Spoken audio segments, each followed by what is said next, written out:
Most desirable talent. Launch your company towards massive success. This is the Higher Power Radio Show with Rick Girard. So, do personality assessment tests really work? We're going to discuss the why, when, and how to give assessment tests.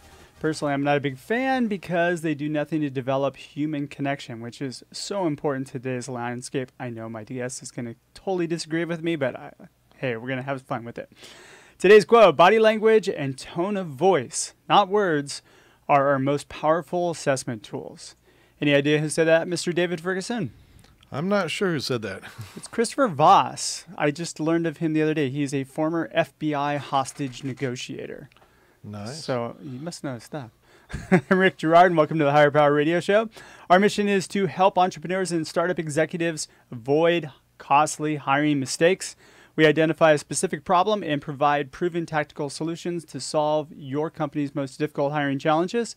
And we do this by sharing insights from top-performing rebel entrepreneurs, disruptors, and industry experts like our guest today, Mr. David Ferguson.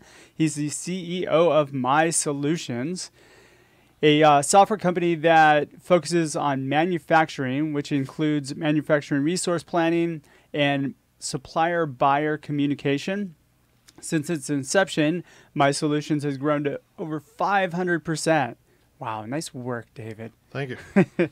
In addition to North America sales and support locations, My Solutions operates in Australia, Mexico, New Zealand, South Africa, and the United Kingdom. So David's hired a lot of people throughout his tenure, which makes him the perfect expert for today's show. Dave, welcome to the Higher Power Radio Show today. Thanks for letting me get involved with this. This is great. Happy to have you here. So today we're going to cover personality assessments. Are they really worth the time? And what are the true results you can expect? So I'm sure you can speak off of your experience. And you've had really good luck with them, right? Yes, absolutely. We started those a few years ago, and I think it has spoken for itself that it's actually made an impact on our hiring. That's fantastic. So let's talk a little bit about the personality assessment tests. Why should they be given? We give ours at the end of the process, not at the beginning. So why should they be given? Because I think we feel a gut feel a lot of times. The gut feel is not always right. If you're interviewing a salesperson, the salesperson knows how to talk. They know how to sell themselves, right? Sure. So the hiring process is about getting more than the person who knows how to sell themselves. Is really finding out what their personality is and how they could fit in with your business. All right, you gave away the punchline at the end, which I love, but so you give them at the end of the process. I totally agree with you on that. So that's why it's worked for you, right? So why should somebody else do it? Why should I think? I don't get why they would be so important. All right, so there's some specific traits that are brought up through assessment tests. Sure. And some of those would be the thinking style, the behavioral traits, and interests. Okay.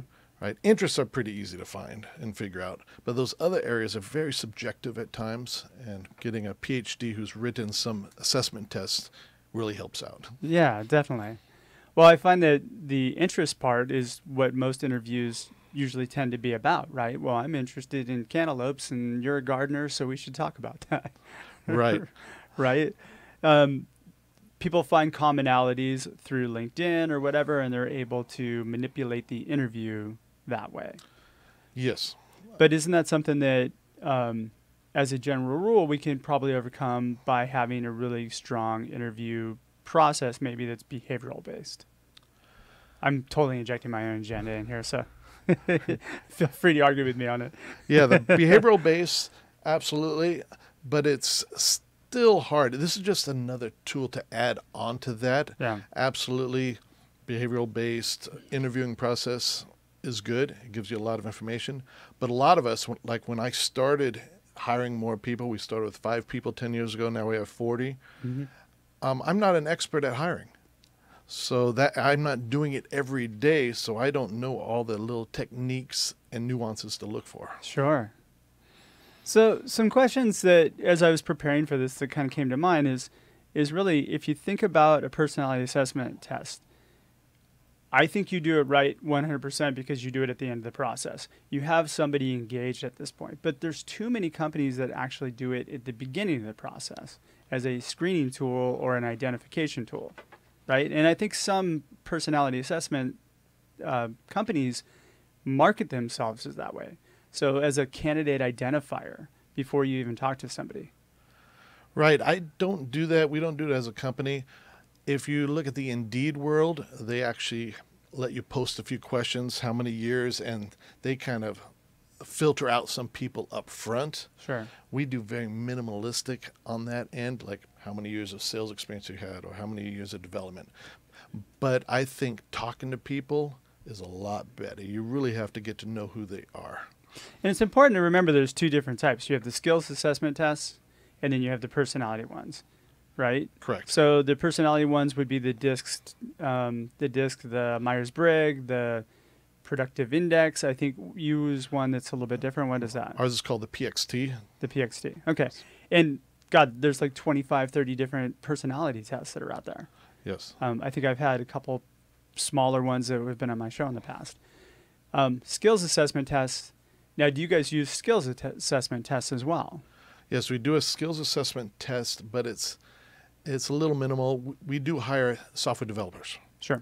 Software developers, there is skill involved, but one of the things we do a little unique, I think, is during the interview process, I find out what they don't know.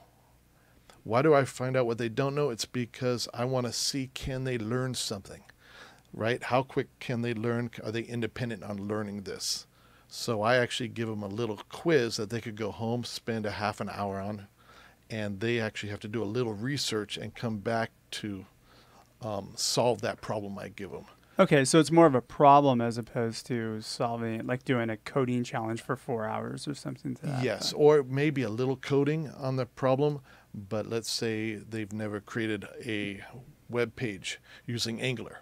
Okay, just create me a simple hello world Angular application that could start up without any help from our team to tell you how to do that. So they go in, they Google it, and they figure out how to do it. Right, and that's what I want. Can they think for themselves? Can they research it?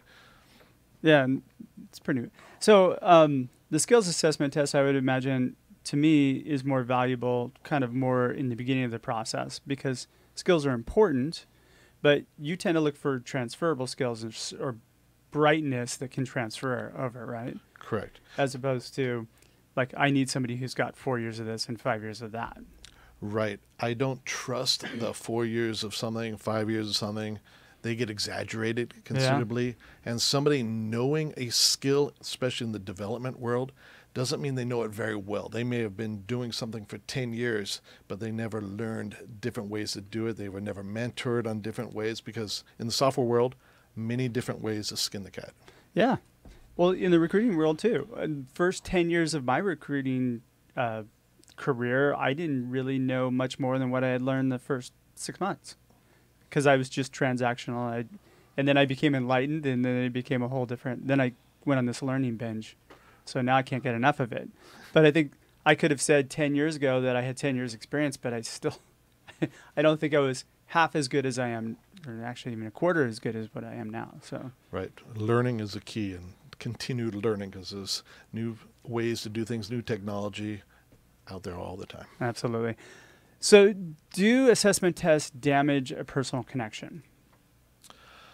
I don't think so. And the reason is in our end, we do it at the end. So we still do that first interview after the phone interview. They come in, but the personal side and do they fit the company culture, we actually extend it and actually have not just the direct report interviewing, we actually have their peers interviewing. So if they went into the tech support area, some of the other tech support folks would actually be involved interviewing, maybe even go to lunch with them. Okay, so now at what point then are they getting the assessment? The assessment would happen after that first interview. At the very end of the process? Yes. So you've got somebody emotionally engaged into the process. They've already got buy-in, they've gone to lunch, they like each other. So I would imagine that you'd get a truer form of an assessment from them, or maybe you wouldn't. Yes, and it's very interesting seeing the results of the assessment based on what you thought you heard and saw and felt versus what a more analytical, subjective, let's say, assessment test gives. And it's kind of interesting trying to match those up. Yeah. And you kind of learn from it too. Have you had any that surprised you? Yes. We've had a few tech support that we actually interviewed. I thought technically they knew the stuff, but they may not have been really fit in well. They were quiet at the other company and stuff like that. But you take the assessment tests, and they scored pretty well in that. We hired them, and it actually followed more the assessment versus our gut feel on their personality. Huh. Okay. Maybe not every time, Yeah. but there has been some. Which kind of pokes holes in maybe the interview process or vice versa, right? So it's a check and balances thing that you have set up. Yes, check and balances would be a good word to use. Okay. So I feel that when companies flip it, and maybe we're getting to the second part of the show, but the interview process in general is transactional. And so what I find is when you can eliminate the transactional piece from the interview, then you get a higher quality of candidate and person that wants to work for your company, and you just get a better experience. You get somebody who's engaged from the interview process, so when they start, they're going to be engaged. So can that personality assessment, if given too soon, be construed as being transactional? Yes, I would agree it could be transactional if it's given at the beginning. Yeah. Because you're just looking at that thought and feel from a test versus really communicating. Because I don't believe an assessment test is going to tell you their cultural fit in the true sense, which is, I would say, honesty, integrity, and stuff like those are hard either way. Yeah. But it's not going to tell you some of those very important factors. So you have to rely on the interview process to get to those. Yes. Okay. So, yeah, I have this overwhelming feeling that, again, still, it should be run the way you're running it. It should be run where you're actually doing the assessment at the very end of the process. And I see just way too many companies that do it up front. Like, we'll do a phone conversation with a candidate or a person, and then they'll say, okay, phone conversation went great. We want to send them this test to do. But you haven't really gotten that person engaged. He hasn't met anybody. There's no personal connection. So in my experience, I've seen a lot of people who were maybe passive on the job market or just on the job market, but being very selective, opting out. And so they end up missing a great person because of that. I would say that would come up if you're doing it early because I believe a lot, especially in this job market, a lot of people are sending out a lot of resumes. It's more, the person interviewing is almost transactional themselves, right? They're just trying to find the best job, the most pay, location, and everything else. I'm not sure how many are looking for cultural fit. It's becoming more popular. What's interesting is we've actually interviewed a few, and they've actually talked to us about culture, what they're looking for in a company and its culture, which is refreshing. Yeah, it's not our generation, by the way. Correct. Are you saying I'm old? No, well, I think we're both around the same age, probably. Yes. I'm saying that we're not millennials or Gen Z, right? Correct. And I think Gen Z, which is now coming into the workforce, from what I understand, that's even more important to them than millennials. Yes, I've heard that same thing. All right, you're listening to the Higher Power Radio Show. I'm Rick Girard. For our podcast listeners, we're going to take a quick educational moment from our sponsors. Hey, book me to come speak at your next corporate event. Find out how at rickgirard.com. Today our guest is David Ferguson of My Solutions, and we're talking about assessment tests. So let's talk about, well, we actually did talk about the order in which tests should be given and a little bit on why, but how should they be given? How do you guys approach it? How do you set up how do you set this up for somebody who's coming in to interview? I'll give you the example. Initially, we were giving it early on, which we found out that doesn't work at all. So we've definitely changed our direction. So what happened to get you guys to realize that? The cost. Besides the cost, I wanted to actually talk to the person, bring them in, and we weren't getting that good of feedback from doing the test that early. I don't think it worked out too well. All right, so you guys were using it as a screening tool. Originally, yes. But okay. that was about 2 years ago we started doing that. Okay, so walk me through one of these scenarios. So do you feel like you lost some good people because of that? There's definitely probably some we lost, but we didn't get that far down to really know who they really are as a person and what they can do, because we weren't able to talk. It was just basically after a phone interview, then we gave them an assessment.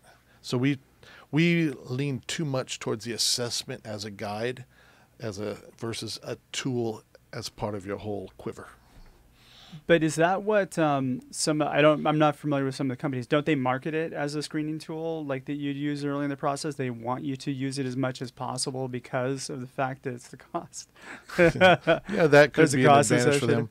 associated. We weren't ever pressured to use this PXT more than what's needed, and I think the people we've spoke to at the PXT assessment, they actually go the direction of it's more at the end. It's an end tool, not the starting point. Okay, so let's talk about the PXT test because you use it. Maybe we'll do a little commercial for it. What do you like about it? What I like about it is, depending the job. So, for example, if it's a tech support or if it's a project manager or a salesperson, the hiring person actually fills out their assessment first of what they're looking for. Okay. So are we talking skills or are we talking personality traits? This is all personality traits. Okay. For example, some of them would be, well, how do you know? are you looking for an independent person in the software development, or are you looking for more of a team person? Collaborative person. Collaborative. Yeah. Are you looking for a tech support person that has good skills, verbal skills, or poor verbal skills and stuff like that? So you adjust those, the rating of each of those skill levels that you're looking for. Not everybody's it ranks their communication skills? Yes. Oh, okay. It ranks their communication, verbal reasoning, numeric ability, numeric reasoning as one of the thinking styles. Okay. Then it goes down to the behavioral traits, which is sociability, attitude. Are they trusting? Are they not trusting? Are they accommodating? Are they cooperative? So there's different factors you're looking for. Now, not everybody's a 10. Yeah. So you put a range. You have to really think of what you're looking for. You have to make that more of a finite thing. Okay. Now, does it identify defects? Not defects, but areas of concern. Yes, it will do those areas of concern because it gives an overall score for the whole PXT, but then it gives scores in these different areas. Okay. And the nice thing about it is it gives actually questions if you're going to be managing this person. Here are the other questions you could potentially add to the interview. So after they take the test, you may be concerned about this issue or their reasoning skills. So you ask them some of these other questions personally. Oh, so it feeds you additional questions. Correct. Ah, all right. So what about identifying issues? So let's say, for example, you've got somebody you're really liking. They're on their best behavior. They're doing really well. But maybe 2 companies ago, they were a problem child and they caused a lot of drama around a company and they did not fit the culture. How do you use it to match to your culture or to identify those problems in the past? It's not able to do that so much, huh? Yeah, it's not able to do that in the past because you can't even ask those type of questions when you're getting references, right? So you really don't know why they left, the real reason. Those are called backdoor references. Yes. I noticed you work here for 3 months. What happened? You can also, I guess, delve deeper and let them tell you what happened. Yes. One of the things we do, which I learned from one person, is you want to ask the prospect what will this person say about you?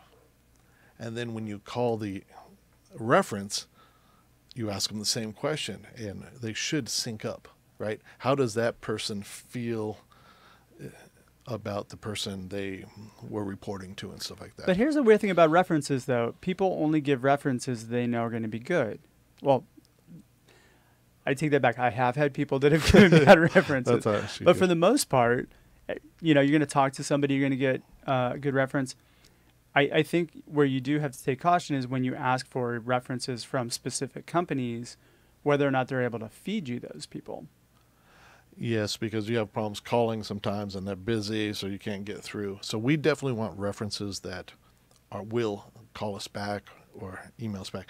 But again, it's asking the prospect a question. For example, would your boss say you showed up on time every day, or were you a little late, or did you work overtime? Did you work more hours than needed? Right? What's going to be the perception of the interviewer versus the boss? Gotcha. All right. So overall, basically, what you use this test for is to provide more confidence in the hire for you. Absolutely, it's on the confidence side because it costs a lot of money and resources to hire somebody that's not a cultural fit. Right? So and very they true. Will walk Say away. that one more time. Amen, brother. Costs a lot of money and effort, time to hire somebody, and they are not a fit. So this is where I kind of it costs that person too. That's the thing. It costs both parties. Yes. It's costly to the company, but it's also costing that other person could be in a role that's more effective for them. Absolutely. And that's why I'm trying to get people out of the transactional mindset of just getting a job. Find something that you're going to excel in. All right. So the other thing that you mentioned to me when we talked on the phone was one of the things that you found very, very valuable in doing the assessment test at the end is you wanted to see the person's willingness to go take that little extra step to be able to do something. Have you lost people, like people just did not want to do the assessment test? Yes, we have lost a few that way, and we thought they would be good. Yeah. This just happened a couple of weeks ago. We're hiring a tech support person, and this young lady had 2 interviews with us, plus a phone interview. She met the team. She liked it. She even emailed back, I like your culture. I think I will be a good fit. But then we sent the assessment test, and she emails back saying, it's longer than 10 minutes. I don't have time to take these tests. So we emailed back, is it you don't have time today to do it, or you don't want to take it? And it was more, she didn't want to take it. Okay. But the funny thing at the end was 2 days later, she emailed in saying she took the test, and she loved it. But by that time, her saying no, that was actually a good thing, because you probably dodged a bullet there. Yeah. That person may have been able to say no more often than I desired. Wow. All right. So you can use them. You're not using them to judge cultural fit, which I think is very, very key here. You're just really, it's more of a whether or not somebody's going to fit into the team from a personality trait perspective and how you're going to manage them once they do get hired. Okay. Key takeaways. What would you say would be the 3 things that you'd want our audience to walk away with? Or maybe even somebody who's interested in working for you.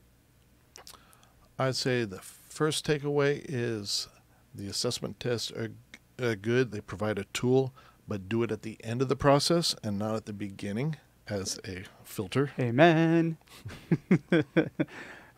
Number 2. And another one is which we didn't really talk about too much here, don't rush into hiring, right? Because rushing into hiring, you're not asking the right questions. You don't know if they're a right fit. You want to be comfortable. If you're not comfortable before you hire them, you're playing a cat and mouse game, and losing the person is tough. And everybody says this, hire slow, fire fast, right? We do the opposite. It's just, well, I got somebody here, I should just give them a chance, right? When you take the time to make sure that you have a fit on both ends, you make a great hire. When you rush things, not so much. Yeah. You end up spending a lot more money too. Yep, mistakes happen. Yeah, absolutely. Well, David, gosh, we're just about out of time for today's show, and I want to thank you for your time investment today and welcome you to the Higher Power Radio community. Thanks for having me on. Absolutely. So now, what would be the best way for members of our community to reach you? Well, company is MIE Solutions, My Solutions, and you can actually go to our website or just search in Google My Solutions, and you can see what we do, which we are an ERP software company, and feel free to email me or call the office and talk to me if you have any questions. And I've been to your office. Your culture was great. The people were super friendly and helpful, and you let me sit in on one of your stand-up meetings. Love it. You're doing a great job. So keep up the good work. All right, I want to thank our listening audience for tuning into this week's episode of Higher Power. A quick thanks to our team, our engineer Paul Roberts, our producers Andrea Ballin, Shanti Ryle, and my creative director Ayla Gerard. If you're listening to the podcast, please subscribe, review, and share. We need your feedback to up our game. Join the Higher Power Radio community at Higher, that's H-I-R-E, Power, P-O-W-E-R, radio, R-A-D-I-O.com. And you can see me at ERE on the 24th. That's next Wednesday. So come out and say hi. You can follow me also on LinkedIn or drop me a line at rick@stridesearch.com. Tune in next week. Our guest is going to be Diane Lee. Diane is a business and etiquette consultant. She actually did a bunch of work for Disney of Street Smart Etiquette. I'm your host, Rick Gerard, and you've been listening to the Higher Power Radio Show. Aloha. Thank you for listening to Higher Power with Rick Gerard on OC Talk Radio.